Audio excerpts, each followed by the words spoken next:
こんにちは、ヒロです。近年多くのキャンピングカーオーナーの方が購入を検討するポータブル電源。実際にこれがあることでそのキャンピングカーライフにもたらされる恩恵は多岐にわたります。しかし自分の中での具体的な用途などを明確に思い描くことなく見切り発車で購入してしまうと、自分の本当のニーズに沿うポータブル電源ではなかったとして後悔する恐れがあります。また大容量のポータブル電源にもなると値が張るものも少なくないため、その購入にあたっては事前検討を慎重に行いたいという方も多いと思います。そこで今回の動画では僕がポータブル電源を購入した3つの理由についてご紹介します。ポータブル電源を購入する理由は1つよりも2つ、2つよりも3つと数多く存在する方がより納得感のある買い物になります。もちろん各オーナーごとにその具体的なニーズが異なり、ポータブル電源を購入する理由も多種多様であるため、僕の理由と皆さんの理由が必ずしも同じものになるとは限りません。しかし僕に限らず各キャンピングカーオーナーの方がポータブル電源を導入することで具体的に解決しようとした課題などには、できればポータブル電源の購入前に把握しておきたい価値ある情報などが含まれていると思うので、ぜひ最後までお付き合いください。ちなみにこのチャンネルでは一度きりの人生を自分らしく生きるためには、自分のこうしたいこうありたいに一つずつ許可を出していくことが重要であると考え、その大切なきっかけとしてずっと乗ってみたかった夢のキャンピングカーを購入してみたおじさんの日常が描かれています。キャンピングカーのことや車中飯や車中泊の様子など様々な工夫などもシェアしながらご紹介していますので、ぜひチャンネル登録をよろしくお願いします。それでは本編に参りましょう。僕がポータブル電源を購入した3つの理由。1つ目は電気ケトルやエアコンなどをより気軽に使用したいからです。僕のキャンピングカーバンテックのジルはこれまでの多くのキャンピングカーと同様、そのサブバッテリーとして鉛ディープサイクルサブバッテリーを採用しています。この鉛ディープサイクルサブバッテリーの弱点はご存知の方も多いですが、大きすぎる電流を流してしまうとその劣化が早まってしまうことです。したがって例えば電子レンジなど消費電力の大きな機器を使用する際は外部電源に接続するとか、それが叶わぬ状況であればその時だけでも走行充電を行うなどしてサブバッテリーを傷めないよう配慮する必要があります。ちなみに僕はこれまでの動画でもご紹介したことがあるように、ジルの車内でコーヒーのお湯を沸かすために電気ケトルを使用したり、砂糖のご飯や買ってきたお弁当などを温めるために電子レンジを使用することが少なくありません。外部電源に接続できない状況下でキャンピングカーを使用することも多い中、サブバッテリーをいたわりながらこれらの機器を使用するならば、その都度走行充電を行うための一連の作業が必要になります。具体的にはゆっくりと過ごしていたダイネットから一旦運転席の方まで移動し、カーテンを開けて鍵を挿しエンジンをかけるといった具合です。電気ケトルや電子レンジの使用が終わるまでの数分間、そのまま運転席で待つのか、一旦ダイネットの方へ戻るのかなんて地味な問題もありますが、各機器の使用が終わったら終わったで、今度は当然エンジンを切るための一連の作業も必要になります。一方で例えば僕が普段車内で iPhone や iPad などの充電をしたりテレビをつけたりする場合には、その消費電力の小ささからこういったサブバッテリー保護のために必要な作業は不要になります。このような背景もあって、電子レンジや電気ケトルなどもテレビなどの消費電力がそこまで大きくない機器と同様に、わざわざ走行充電等を行うことなくもっと気軽に使えるようにしたいと感じていました。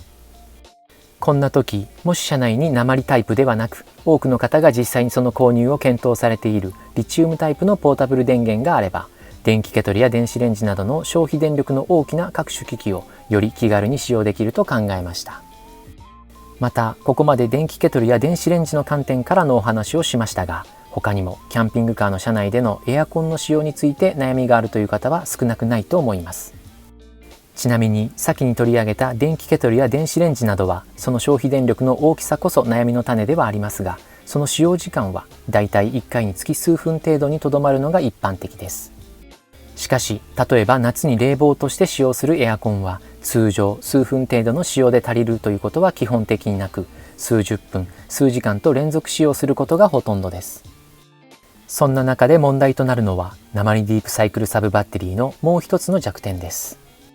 キャンピングカーを購入する際に必ずビルダーの担当者の方からも説明があると思いますが、鉛ディープサイクルサブバッテリーの場合、その長命化のためには日々の運用の中で極力その残量が 50% を下回らないように配慮することが必要になります。すなわち僕が乗っているバンテックのジルのように標準で 100Ah のサブバッテリーを3つ、合計で 300Ah もの容量を備えていたとしても、サブバッテリーをいたわった運用をするならば、実際にはその容量の全てを使えるわけではないということになります。こういった制約がある中で、照明や冷蔵庫など他のさまざまな機器の使用のためにもサブバッテリーの残量をある程度は温存したい場合、もともと標準で設置されているサブバッテリーの容量のみではエアコンを長時間使用することができないという問題があります。ちなみに僕の場合、ジルを旅行などでどこか遠くへ出かけた際の車中泊のためだけではなく、普段から日常的に頭の中にある大切な考えをまとめたり、iPad や MacBook を使って様々な作業をこなしたりと、書斎的な用途で使用する機会も多いです。そんな中、四季のある日本において、春と秋であれば仮にエアコンを使用しなくても、窓の開け閉めやマックスファンの利用など、様々な工夫によって車内で快適に過ごすことができる場合も少なくありません。また冬であれば寒さ対策が必要にはなりますが、エアコンと違ってそこまで電気消費量を気にせず運用可能な FF ヒーターで快適な室温に保つことが可能です。しかし夏の場合は、例えば標高の高いところであったり涼しい場所にでもいない限り、やはり車内で快適に過ごそうと思うと、基本的にはエアコンの力を借りる必要があります。それがどこか旅行へ出かけた際のように特別なタイミングに限定されるのであれば、外部電源を利用できる RV パークなどを拠点にすることで、電気の残量に関する憂いはなくなります。しかし僕のように日常的な書斎としての用途などでも活用する場合、その都度外部電源を利用できる場所に移動するというのは様々な観点から現実的ではない上に、何より活動の自由度を著しく低下させます。もし外部電源を利用することができない場所なども、少しの時間腰を落ち着かせる場所として選択肢に入るのであれば、近場でも意外にキャンピングカーを止めておける景色の良い場所を見つけることができます。そんなところに両サイドに大きな窓が設置され、また広々とした開放的な大ネットを備えたジルを連れて行けば、僕にとってそこがたちまち極上の書斎、雰囲気たっぷりのカフェのような空間になります。その中でサブバッテリーの残量を減らすことなく、例えば仮にそれがたったの 2,3 時間程度であっても構わないので、エアコンを気兼ねなく使えるようになったとしたら、それは非常に助かるなと感じていました。このような背景もあって、エアコンの使用時間を延ばすことができるある一定の容量を備えたポータブル電源を購入して、この問題を解決しようと考えるに至りました。以上のようなことが僕の中で、大体のことはサブバッテリーだけで満足しつつも、それを補助するためにポータブル電源を購入しようと思う大きなきっかけの一つとなりました。ということで、僕がポータブル電源を購入した3つの理由、その1つ目は電気ケトルやエアコンなどをより気軽に使用したいからでした。僕がポータブル電源を購入した3つの理由、2つ目はサブバッテリーの新たな充電方法を得たいからです。皆さんもご存知のように、キャンピングカーに搭載されたサブバッテリーの広く知られた充電方法として、外部充電、走行充電、ソーラー充電があります。以前の動画でもご紹介したことがあるように、僕は普段ジルのサブバッテリーを回復させるために外部充電はほとんど使わず、走行充電とソーラー充電のみで基本的にその残量管理をしています。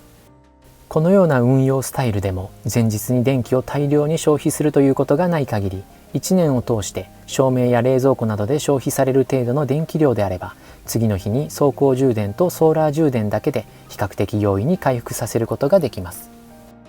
しかしこの外部充電はほとんど使わないという僕の運用方法で困るケースというのは、雨の日が何日も連続する梅雨の時期などにソーラー充電によるサブバッテリーの十分な回復が期待できない場合です。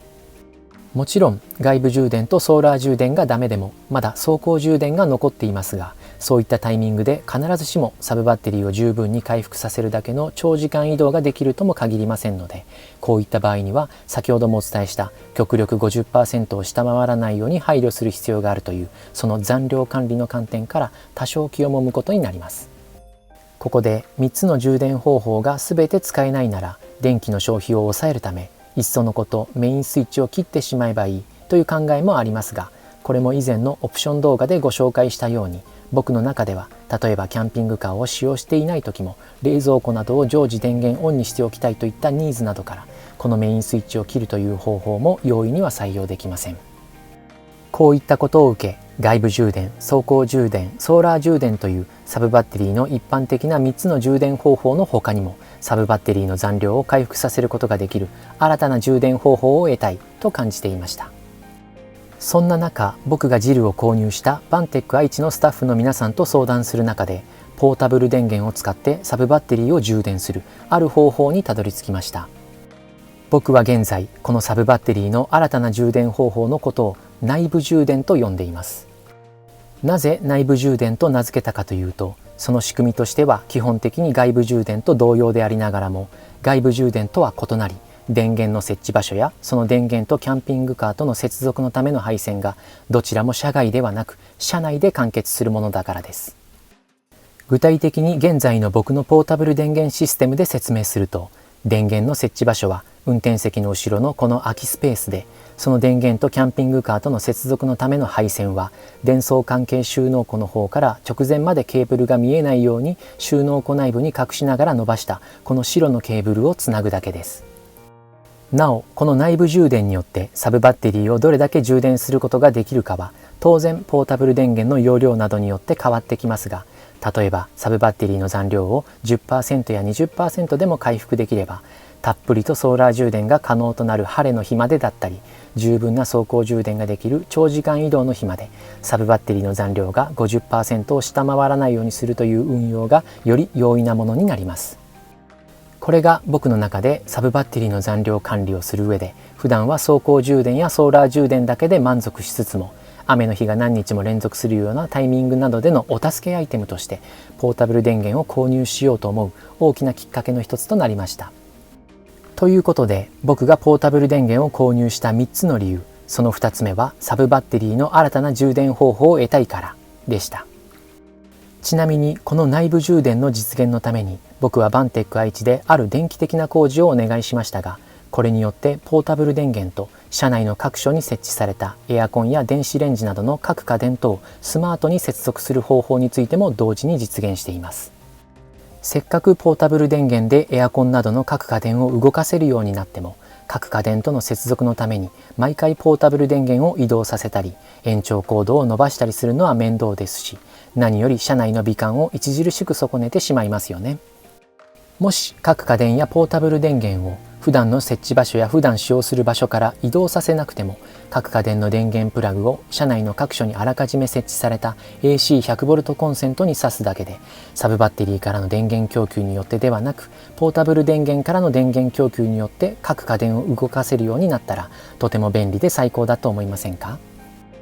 これまでの動画でも何度もご紹介したことがあるように、僕はシンプルでスマートでスタイリッシュであることを大切な価値観として持っていますので、ポータブル電源の購入前からそのポータブル電源と車内の各所に点在する各家電とをどのように接続するのかということもとても大切な課題として認識していました。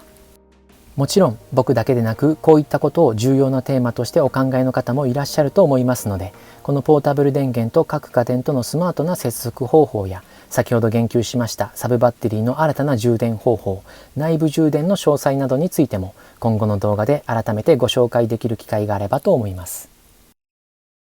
僕がポータブル電源を購入した3つの理由、最後の3つ目は走行充電やソーラー充電の余剰電力を有効活用したいからです。僕のジルのバンク上部にはこれまでの動画でもご紹介したことがあるように、購入時のオプションで選択したフレキシブルソーラー充電器 440W タイプのものが設置されています。そのおかげもあって、晴れた日であれば夜間に冷蔵庫やセキュリティ機器などで電気が消費された場合であっても、外部充電や走行充電に頼るまでもなく、ソーラー充電のみでサブバッテリーが 100% まで回復するということも少なくありません。もっとも 100% まで回復した後はサブバッテリーにそれ以上の電気を蓄えることができないということもあって、この高性能なソーラー充電や車を走らせる場合には走行充電によっても発生することになる余剰電力が特に何かに生かされることもなく無駄になっていました。もしこんな時車内にポータブル電源があったら、この走行充電やソーラー充電によって発生する余剰電力をサブバッテリーの充電のためだけでなく、ポータブル電源の充電のために用いることもできます。せっかくならばこの高性能な走行充電やソーラー充電の発電能力を生かして、もともとジルに備わったサブバッテリーの 300Ah の容量以上に蓄電を行い、キャンピングカーでの活動の自由度をより向上させたいところです。ところでポータブル電源をキャンピングカー旅で用いる場合、事前に家でポータブル電源をフル充電した上で旅に臨まれる方が多いと思います。しかし車中泊の際などに各家電の使用によってポータブル電源の電気を消費した場合、これをいかにして回復させるかということが問題となります。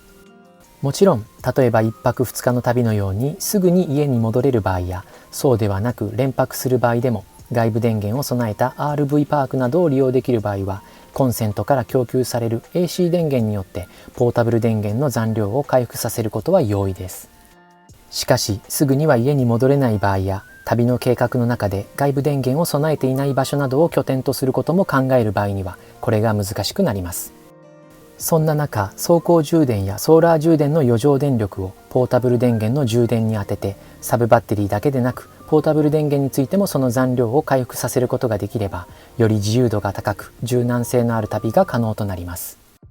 具体的に僕が現在実際に運用しているポータブル電源システムの例で言えば、晴れた日の日中、停車中で外部充電も走行充電もされていない時には、ソーラー充電による余剰電力 100W 程度をこのようにシガーソケット充電ケーブルを使ってポータブル電源へ出力し、ポータブル電源の充電を行います。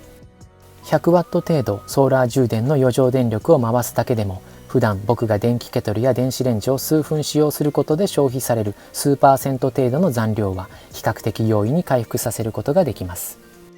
しかし例えば夏に冷房としてエアコンを数時間使用してポータブル電源の電気を使い切ってしまった場合には、ソーラー充電の余剰電力を 100W 程度回すだけではポータブル電源の残量を 100% まで回復させるのに、当然そのポータブル電源の容量などにもよりますが、場合によっては10時間以上かかってしまうなんてこともあるかと思います。そこでその回復を急ぐ場合には、キャンピングカーで移動している際の走行充電の余剰電力、例えば 300W とか 500W 程度をこのように AC 充電ケーブルを使ってポータブル電源へ出力し、ポータブル電源の充電を行います。もちろんこういった入力に対応した急速充電などが可能なポータブル電源である必要はありますが、そういったものを購入すれば、例えば次の目的地までの 1,2 時間とか 2,3 時間の移動の中でポータブル電源の残量を 100% まで回復させることも可能です。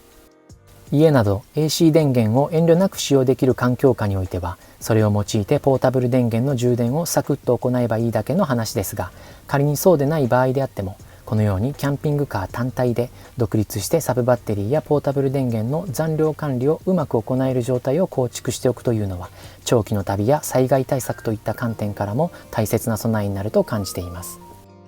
ポータブル電源の購入を考えるとき、そのポータブル電源自体にフォーカスして様々な点を検討することは当然のことだと思います。しかしそのポータブル電源を自身の豊かなキャンピングカーライフを実現するという目的を達成するための手段と考えるならば、ポータブル電源のみに近視眼的にフォーカスして検討するのではなく、キャンピングカーライフの中で具体的にどのように運用するのか、様々なシーンを想像しながら俯瞰して検討を行う必要があります。最も長くなってしまうので、今回の動画では僕がどのポータブル電源を購入したのかとか、それを購入する際に特にどんな点に意識を割いて詳細な事前検討を行ったのかということについてはあまり言及しておりませんが、個人的にこれらの点についても大切な情報がたくさん含まれているように感じるので、今後の動画でまた詳しくご紹介できればと思っております。ということで話が少し脇にそれてしまいましたが、僕がポータブル電源を購入した3つの理由、その3つ目は走行充電やソーラー充電の余剰電力を有効活用したいからでした。今回の動画のまとめです。